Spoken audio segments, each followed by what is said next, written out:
दो चार सियाने लोग गए, कहा कि भाई आप लोग झगड़ा क्यों करते, पति पत्नी हो तो झगड़ा नहीं करना चाहिए ना, बड़े प्रेम से रहना चाहिए। महिला ने कहा हमारे घर झगड़ा ऐसे नहीं होता। क्या कैसे होता है? क्या इसलिए होता है कि मैं चाहती हूँ कि मेरे लड़के को मैं डॉक्टर बनाऊंगी, क्योंकि डॉक्टर में पैसा ज्यादा मिलता है, और ये मेरे श्रीमान कहते हैं कि मैं बनाऊंगा वकील, वकालत में पैसा ज्यादा मिलता है, इसलिए ये वकील कैसे बना सकता है, मैं डॉक्टर बनाऊंगा। उसने कहा ये कैसे डॉक्टर बनाएगी, मैं वकील बनाऊंगा। अब दोनों अपनी बात में अड़ गए। जहां अपनी अपनी बात में अड़ जाते हैं वहीं तो विवाद पैदा होता, वहीं प्रेम हटता है, वहीं घर टूटता। जब दोनों अपनी बात में अड़ गए तो हुआ है कि गांव के लोगों ने कहा कोई बात नहीं, डॉक्टर में भी पैसा मिलता, वकील में भी पैसा मिलता, अब लड़का से पूछ लो वो क्या बनना चाहता वही बना।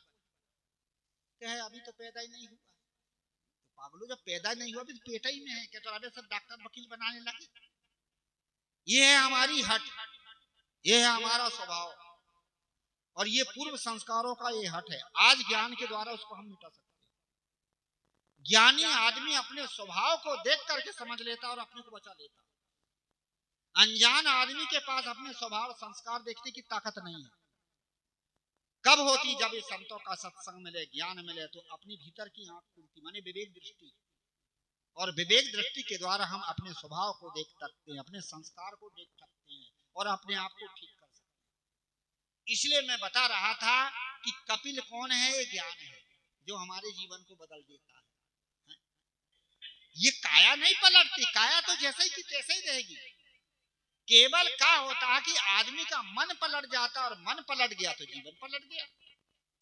ये शरीर नहीं पलटता, शरीर तो जैसे की तैसे। अब हम शरीर को पलटना चाहते हैं। कितने लोग बढ़िया मेकअप लगाते हैं, सुंदर दिखे, बाल यदि काले हो गए, सफेद हो गए तो मेहंदी हंदी कछु कछु लगा लेते हैं। अरे ये तो बदलने वाली चीज है, दिनों दिन बदलेगी।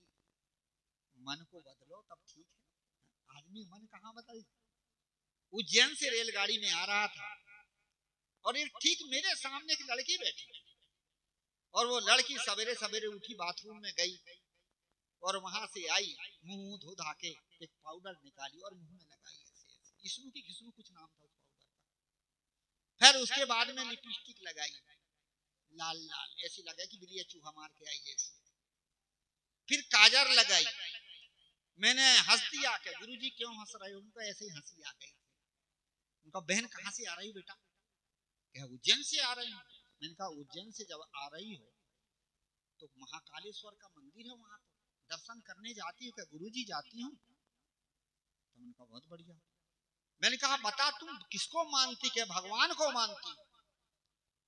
अच्छा ये बता बेटी कि तेरे को किसने बनाया? क्या भगवान ने बनाया? उनका ओ हो, भगवान ने कितनी बढ़िया बनाया, ना ज्यादा गोरी ना ज्यादा कारी, ज्यादा ऊंची ना ज्यादा नीची, ज्यादा दुबली ना ज्यादा पतली, इतनी सुंदर भगवान ने बना। पर भगवान का बनाया अच्छा नहीं लग रहा तो खुद बन रही तो लजा गई बेचारी, पर बड़ी समझदार। क्या गुरु जी बिल्कुल ठीक कहते हैं। मैंने कहा बेटा शरीर तो प्रकृति से बना है, शरीर माँ बाप से बना है, वो जैसा बना वैसा बना है, वो जैसा है वैसे ही रहने दो। मन को बदलो, स्वभाव को बदलो, संस्कार को बदलो। सूर्पनखा जाति की भिलनी थी और काली थी, रूप भी सुंदर नहीं था, परंतु उसके पास भक्ति थी, उसने अपने स्वभाव को बदल दिया था। और अंत में फिर उसकी संसार में क्या भक्ति के रूप में उसका नाम हुआ। राम ने उनकी प्रशंसा की, जाति पाति कुल मान बढ़ाई, और धन परिजल गुण बल चतुराई, भक्तिहीन नर सोहहि कैसे, और बिन जल बारिद पेखिए जैसे। जाति पाति कुल मान बढ़ाई ये काम नहीं देती। भक्तिहीन आदमी कैसे है, वर्षा पानी बादल तो छाया पर वर्षा। इसलिए कहा जाता है कि भक्ति की कीमत है। सूर्पनखा के इसके सबरी के पास में भक्ति थी, इसलिए अहंकार नहीं। अहंकार नहीं था तो उसने अपना क्या कहा कि अधम थे, अधम जाति में नारी, मैं अधम से अधम नीची जाति थी और नारी हूं, और तिन्हू में मति मंद गंवारी। हे प्रभु गंवारनी ही कुछ जानू नहीं, कितनी दीनता लिया। राम जी ने सोच इसके भीतर अहंकार नहीं, ये तो भक्ति।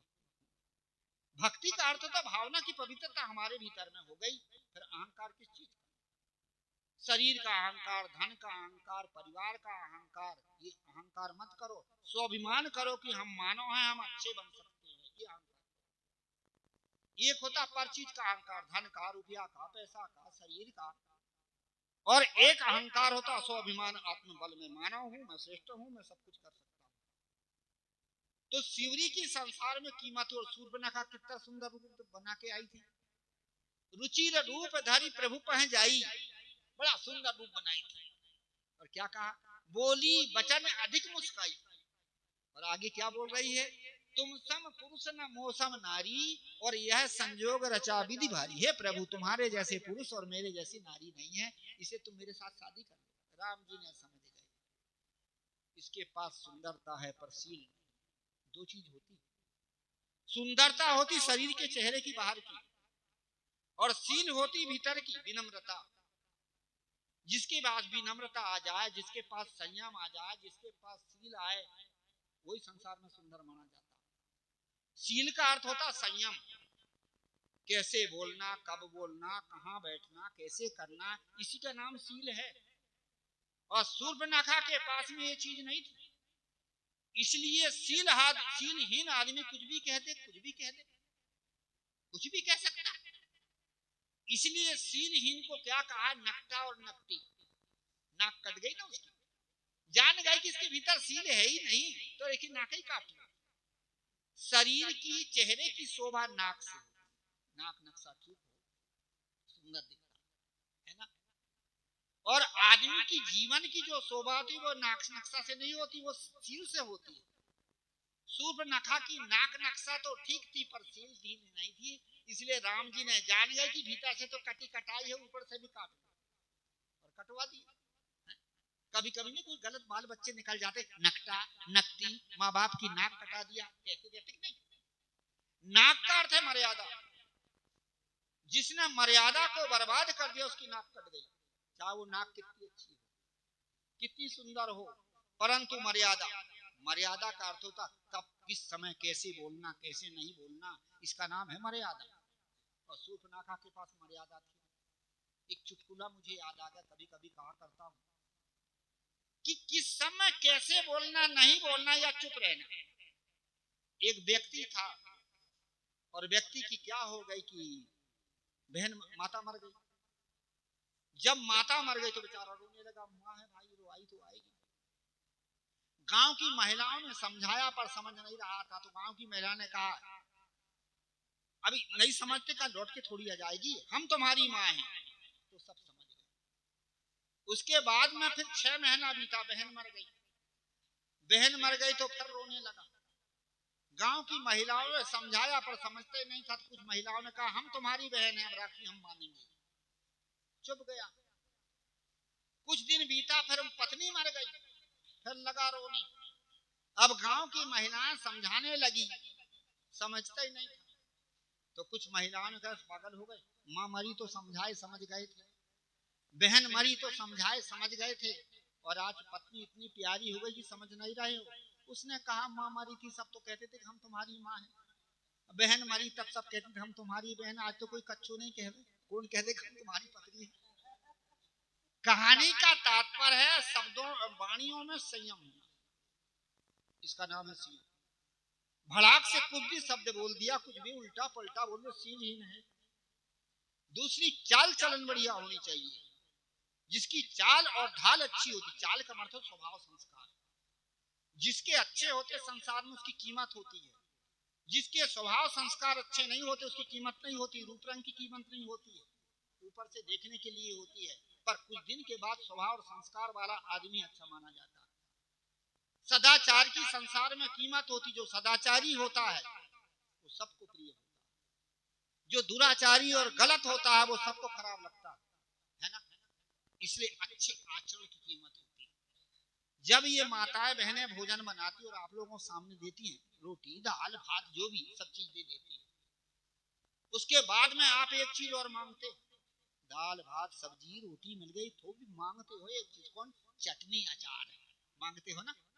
चटनी चटनी ले आओ, अचार ले आओ, क्या वो अचार चटनी से पेट भरता? क्या पेट भरता है दाल भात रोटी सब्जी से, पर चटनी अचार रुचाती है, माने वो भोजन की रुचि बढ़ाती है। ऐसे हमारे जीवन की रुचि बढ़ाने वाली सील है, आचरण है। यदि आदमी के पास अच्छे आचरण हो तो उसकी रुचि बढ़ती है, माने संसार में वो आचरणवान सब उसको चाहते हैं।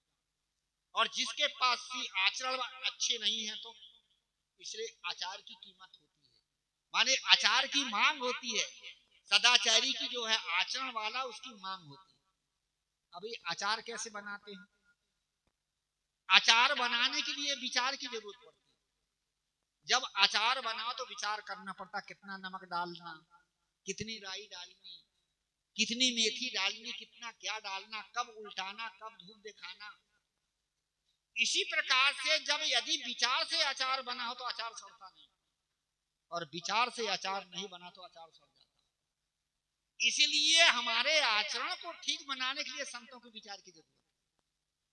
जब ज्ञानियों के विचार में लेंगे, महापुरुषों के विचार होंगे तो हमारा आचरण भी संसार में ठीक होगा।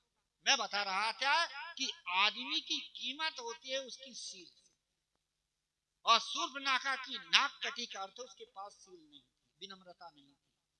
इसलिए हमारे जीवन को सही बनाने के लिए हमें क्या चाहिए? संतों के विचार चाहिए। नित्य खरसान लोहा गुण छूटे और नित्य की गोष्ठी माया मोह टूटे। मैंने प्रसंग लिया था कि कपिल ये ज्ञान है। ज्ञान के द्वारा हमारी काया पलट जाती है, माने मानव जीवन हम सच्चे मनुष्य बन जाते हैं। ज्ञान का जन्म कहाँ होता है? नौ मानव के बाद, माने नौधा भक्ति के बाद ज्ञान पैदा होता है, जन्म होता है। ज्ञान की उत्पत्ति कहाँ होती? देवहूति माता से कपिल का जन्म हुआ था, इसलिए जिसने वासना की आहुति दे दिया वही ज्ञान उत्पन्न होता है। ज्ञान कहाँ ठहरता? करदम, जिसने अपनी इंद्रियों का दमन कर लिया वहीं तो ज्ञान ठहरता है। और इंद्रियों का संयम ही नहीं है और ऊपर की बातें मात्र तो कहाँ ज्ञान ठहरता? इसके लिए हमें संतों का आधार चाहिए, सत्संग का आधार चाहिए, ज्ञान का आधार चाहिए। संत महात्मा ही हमें सही दिशा देते हैं, सही शिक्षा देते हैं और हमारे जीवन को सही दिशा, जीवन को सही बनाने के लिए उपाय देते हैं। इसलिए बार बार सत्संग, नित्य खरसान लोहा गुण छूटे और नित्य दोस्ती माया। ये चौमासा में सत्संग का समय क्यों रखा गया है? कि चौमासा वर्षा का समय है, लोग फुर्सत में रहते, निश्चिंत रहते, तो सत्संग सुनने को मिलता है। और सत्संग कितने कितने दिन का होता है? 3 दिन, 7 दिन, 15 दिन और 4 महीने। 3 दिन का भी सत्संग होता है। 7 दिन के सत्संग को साप्ताहिक कहते हैं। और जो है 15 दिन के सत्संग, 15 दिन का 2 पाक का भी होता है और 4 महीने का। ये 3 दिन का क्यों सत्संग किया जाता है? ये 3 ताप के दुख से हम दुखी, ये 3 दिन। ये 60 दिन का सत्संग क्यों किया जाता है? कि हमारे पास में 60 ऐसे संस्कार है जो हमको कमजोर बनाते हैं। पंच विषय की आसक्ति और राग द्वेष के संस्कार, ये हमारे जीवन को बर्बाद करते हैं। इसलिए 7 दिन का सत्संग। ये 15 दिन का सत्संग क्यों करते हैं? हमारे शरीर में 5 चीज है, 5 कर्म इंद्रिय है, 5 ज्ञान इंद्रिय और 5 विषय। ये 15 चीज हैं, इनको दूर करने के लिए 15 दिन का सत्संग किया जाता है। ये 4 महीना का सत्संग क्यों किया जाता है? हमारी 4 अवस्था आती, बालक, जवानी और बुढ़ापा, है ना? पहले बच्चा, फिर जवान, फिर बूढ़ा, नहीं अधेड़, फिर अधेड़ के बाद बूढ़ा। इसलिए हमें चारों अवस्था में ज्ञान की जरूरत है। बालकपन में यदि आपके पास ज्ञान है तो आपके अच्छे संस्कार बनेंगे। जवानी में यदि आपके पास अच्छा समझ ज्ञान है तो आज अच्छा पुरुषार्थ करोगे। और अधेड़ अवस्था में यदि आपके पास ज्ञान है तो आप धर्म में लगोगे। और यदि बुढ़ापे में आपके पास ज्ञान है तो आपके जीवन में त्याग होगा और आपका जीवन शांति में बनेगा। इसलिए चौमासा का सत्संग रखा जाता है। ये सत्संग 5 दिन का है। अब 5 दिन का इसलिए है कि 5 विषयों से हमारे मन को अलग करना, यही 5 शब्द, स्पर्श, रूप, रस, गंध, ये 5 ही विषय तो है। और 5 विषय संसार में हम भूले हैं, इसलिए संतों के सत्संग और ज्ञान की चर्चा की जरूरत है। तो मैं बता रहा था कि कपिल कौन है? ये ज्ञान है जो हमारे जीवन को पलटता है। और ज्ञान कहाँ ठहरता है? जिसने अपने मन इंद्रियों का दमन कर लिया है वही ज्ञान ठहरता है। अब 4 भी बजने वाले हैं, बढ़ाऊं तो बढ़ाऊं परंतु ना बढ़ाऊं, अब यही वाणी को विराम दूं। बोलिए श्री सतगुरुदेव।